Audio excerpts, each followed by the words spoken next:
you've worked on a lot of television variety specials. In general, what was your approach to doing a special? The preparations, the material? Well, it really was depending on what it was we were doing. Those shows, of course, were a lot of hard work, a lot of dancing, a lot of singing, a lot of movement, a lot of gags, and that kind of thing. Um, a wonderful chance to cut up for me, which I didn't do that often, especially on television. I was usually on for the singing really more than anything else. Uh,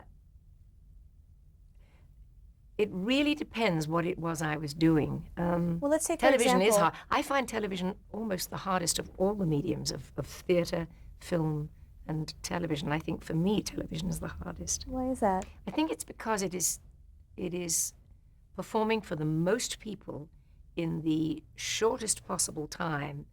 With in film, you take endless care to be sure that you are, all together, that you're immaculate, and so on. And in television, it's much more rough and tumble and get it done and get it out and move on to the next thing, which is actually good for me. Theatre, of course, you do the whole thing all the way through every night. But television for me is harder, and I'm never sure whether to um, be larger than life on it or temper myself and bring myself down a little bit.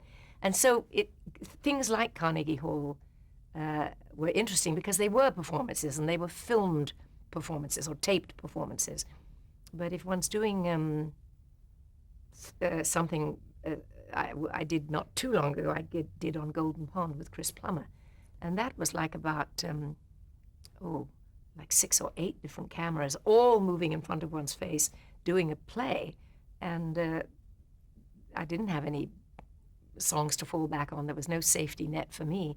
And it was probably the most difficult thing that I've ever done on television, because the distraction of cameras moving in front of you when you're trying to talk to somebody and you can see everybody, and people coming in close, and cables being moved and boom mics coming in where you hope that it doesn't look like you're aware that they're there, and so on.